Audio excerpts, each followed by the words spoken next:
ভোলার চরফ্যাশনে আলোচিত দুই ভাইকে হত্যার পর মরদেহ পুড়িয়ে ফেলার মামলায় ৩ জনের ফাঁসির আদেশ দিয়েছেন আদালত। ৬ আগস্ট ভোলার চরফ্যাশন অতিরিক্ত জেলা ও দায়রা জজ আদালতের এডিশনাল জজ শওকত হোসেন এই রায় দেন।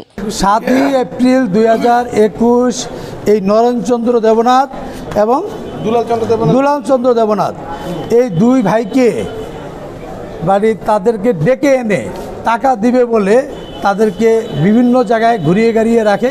একটা পর্যায়ে তাদেরকে পরিকল্পনা করে কিভাবে তাদেরকে হত্যা করা যায় এবং তাদেরকে টাকা না দিয়ে কিভাবে জমি রেজিস্ট্রি নেওয়া যায়। তাদের অলরেডি জমি রেজিস্ট্রিও নিয়ে গিয়েছিল এবং তাদেরকে রেজিস্ট্রি নেওয়ার পরে তারা বাকি টাকা যখন নিবে ওই টাকার জন্য তাদেরকে বিভিন্ন কালেকশন করে এবং এর মধ্যে তারা এই বেলাল এবং এই সালাউদ্দিন আর হলো কি শরীফ এই তিনজনের পরিকল্পনা করে কিভাবে কখন কিভাবে কোথায় তাদেরকে হত্যা করা যায়। তখন তারা এই খালের কি খাল যেন সুন্দরী খালের ওখানে তাদেরকে হত্যা করে এবং আপনার লাশ বিচ্ছিন্ন করে এবং গলার দুটোকে আলাদা করে বডিকে আলাদা করে। ফাঁসির দণ্ডপ্রাপ্ত আসামিরা হলেন বেলাল হোসেন, সালাউদ্দিন বয়াতি ও শরীফুল ইসলাম।